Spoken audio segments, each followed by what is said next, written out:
gravitational waves are quite different than the electromagnetic waves that we all know.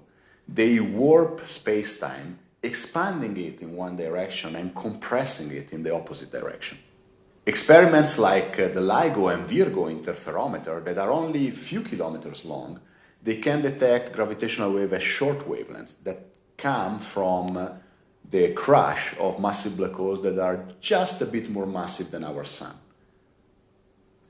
To detect the vast breadth of our universe coming from the billion solar mass black hole binaries forming in the aftermath of galaxy mergers, we need a much bigger detector.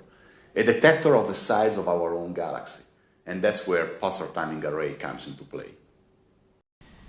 Pulsars are the remnants of a supernova explosion where a massive star has exploded and then collapsed in on itself to produce a compact core which is rotating at up to 700 times a second.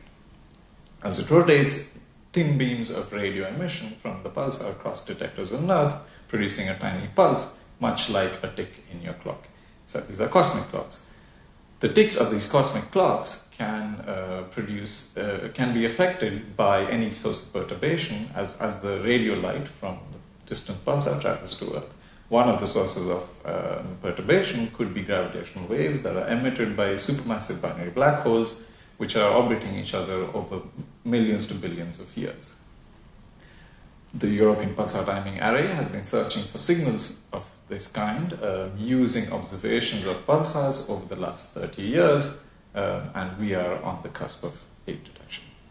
So we are part of the theoretical group of the EPTA collaboration. We are at the University of Milano-Bicocca, working on the formation and evolution of massive black hole binaries.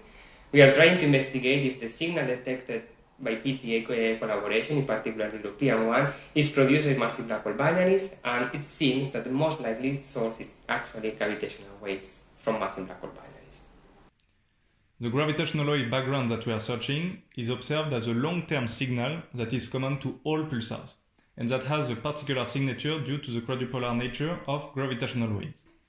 When the degree of correlations for each pair of pulsars is plotted against their angular separations, this results in the Hellings and Downs curve.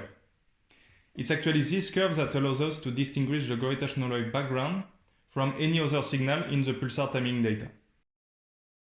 After 25 years of observations and a hard work of hundreds of people of European Pulsar Timing Array collaboration, we finally see a hint, a very first evidence of actual gravitational wave signal, which will open all the new way of exploring the universe.